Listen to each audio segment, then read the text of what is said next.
اعوذ باللہ من الشیطان الرجیم بسم اللہ الرحمن الرحیم ہنالک الولایۃ للہ الحق هو خیر ثوابا وخیر عقبا صدق اللہ العظیم رب اشرح لی صدری ویسر لی امری واحلل عقدۃ من لسانی یفقہوا قولی رب یسر ولا تعسر وتمم بالخیر آمین یا رب العالمین۔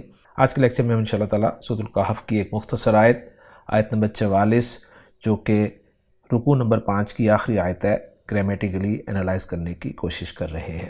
آیت میں وقف کی ایک علامت ہے، لہٰذا دو حصے کر دیں گے اس آیت کے۔ پہلا حصہ ہوگا ہنالک الولایۃ للہ الحق اور دوسرا ہوگا ہوا خیر ثوابا و خیر عقبا۔ اب جو پہلا حصہ ہے اس کے الفاظ پہ بات کریں گے۔ پہلے حصے میں پہلا لفظ ہنالکا یہ اسم ہے، الولایۃ اسم ہے، لام حرف ہے، اللہ اسم ہے، الحق اسم ہے۔ تو اس حصے میں 4 اسماء استعمال ہوئے ہیں اور ایک حرف استعمال ہوا ہے۔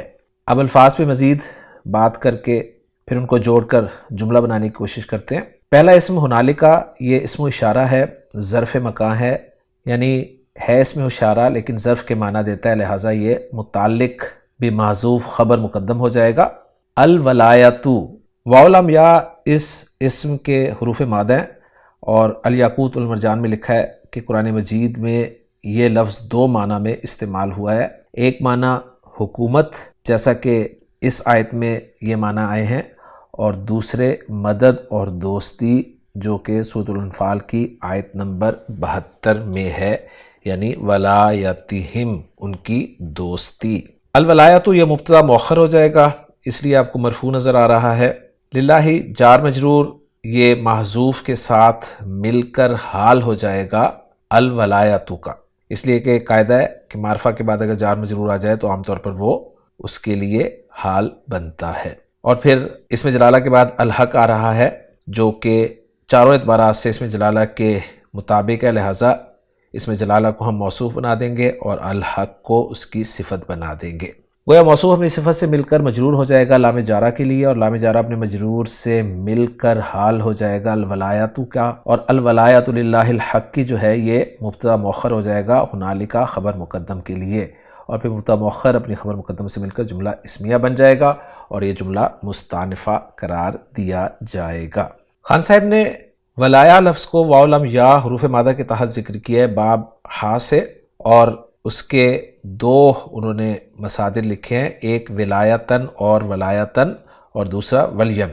پہلے کے مطابق انہوں نے معنی لکھے ہیں کسی سے محبت ہونا، واسطہ یا سروکار ہونا، اور ولین کے معنی انہوں نے لکھے ہیں فاصلے کے بغیر کسی کے پیچھے جانا یعنی متصل ہونا۔ اور پھر بتا رہے ہیں کہ اس بنیادی مفہوم کے ساتھ بہت سارے معنی میں استعمال ہوتا ہے، مثلا قریب ہونا، پشت پناہ حمایتی ہونا، بگڑی بنانے والا یعنی کارساز ہونا وغیرہ۔ اور خان صاحب نے ولایتن لفظ کے معنی لکھے ہیں محبت کی وجہ سے تعلق، واسطہ، سروکار، اور سورۃ الانفال کی آیت نمبر 72 کا ہی انہوں نے حوالہ دیا ہے۔ جبکہ عبدالسلام صاحب نے الولایا واو کے فتحہ کے ساتھ معنی کیے ہیں مدد، اور واو کے کسرہ کے ساتھ معنی کیے ہیں حکومت اور اختیار۔ انشاءاللہ آیت کا ترجمہ کرتے وقت میں یہ آپ کے سامنے ذکر کر دوں گا۔ تو اب چلتے ہیں جی دوسرے حصے کی طرف، وہ ہے ہوا خیر ثوابا و خیر عقبا۔ اس کے الفاظ میں بات کریں گے۔ اس میں پہلا لفظ ہوا اسم ہے، خیر اسم ہے، ثوابن اسم ہے، واو حرف ہے، خیر اسم ہے، عقبن اسم ہے۔ مزید تفصیل، ہوا ضمیر ہے، اسم ضمیر ہے، مرفوع ہے، منفصل ہے، اور یہ اس حصے میں مبتدا بن رہی ہے۔ خیر اسم تفضیل کا لفظ ہے اور یہ یہاں پر خبر بن رہا ہے، اور اس کے آگے چونکہ ثوابن آ رہا ہے منصوب تو خیرون کو ہم ممیز بنا لیں گے اور ثوابن کو تمییز بنا لیں گے۔ واو عاطفہ ہے اور خیرون جو ہے یہ معطوف ہے، اور پہلا خیرون جو ہے پھر معطوف علیہ ہو جائے گا، اور عقبن جو ہے آخری لفظ اس حصے کا وہ دوسرے خیرون کی تمییز ہو جائے گا۔ گویا خیرون ثوابن معطوف علیہ، خیرون عقبن معطوف علیہ اپنے معطوف سے مل کر پھر خبر بن جائے گا مبتدا کے لیے، اور مبتدا اپنی خبر سے مل کر جملہ اسمیہ بن جائے گا، اور یہ جملہ جو ہے یہ معللہ قرار دیا گیا ہے۔ الفاظ کے حوالے سے بات کریں تو ثواب کا لفظ اسم ذات ہے، کسی عمل کی جزا یا بدلہ کے لیے یہ لفظ استعمال ہوتا ہے، جبکہ عقبن جو ہے یہ بھی اسم ذات ہے اور اس کے معنی نتیجہ یا انجام کے کیے جاتے ہیں، اور خان صاحب نے سورۃ الکہف کی اسی آیت کا ریفرنس دیا ہے اس لفظ کے حوالے سے۔ تو الحمدللہ جی ہماری ورکنگ مکمل ہو گئی ہے، ذرا محمود صافی صاحب کی ورکنگ کے ساتھ بھی میچ کر لیتے ہیں۔ محمود صافی صاحب نے ہنالکا کو اس میں اشارہ مبنی فی محل نصب ظرف و مقام متعلق بھی خبر مقدم قرار دیا ہے۔ الولایت مبتدا مؤخر مرفوع، اور دوسری رائے دے رہے ہیں یا یہ مبتدا بنا لیں اور اس کی خبر جو ہے جار مجرور للہ کو کر لیں۔ للہ جار مجرور متعلق بھی حال من الولایہ، الحق نعت، ہوا ضمیر منفصل مبنی فی محل رفع مبتدا، خیر خبر ہے مرفوع ہے اس لیے، ثواباً تمیز ہے منصوب ہے، واو عطفہ، خیر معطوف علی الاول، عقبہ تمیز منصوب، اور دو جملے بنتے ہیں ہنالک الولایہ لا محل لہا استنافیہ، اور دوسرا جملہ ہوا خیر لا محل لہا تعلیلیہ۔ اب دیکھتے ہیں جی اس آیت کا ترجمہ۔ اس آیت کا ترجمہ عبدالسلام صاحب نے کچھ یوں کیا ہے کہ ہنالک الولایۃ للہ الحق، وہاں ہر طرح کی مدد اللہ سچے کے اختیار میں ہے، وہ خیر ثوابا و خیر عقبا، وہ ثواب دینے میں بہتر اور انجام کی روح سے زیادہ اچھا ہے۔ اس کا ایک ترجمہ یوں کیا گیا ہے کہ یہیں سے ثابت ہے کہ اختیارات اللہ برحق کے لیے ہیں، وہ ثواب دینے اور انجام کے اعتبار سے بہت ہی بہتر ہے۔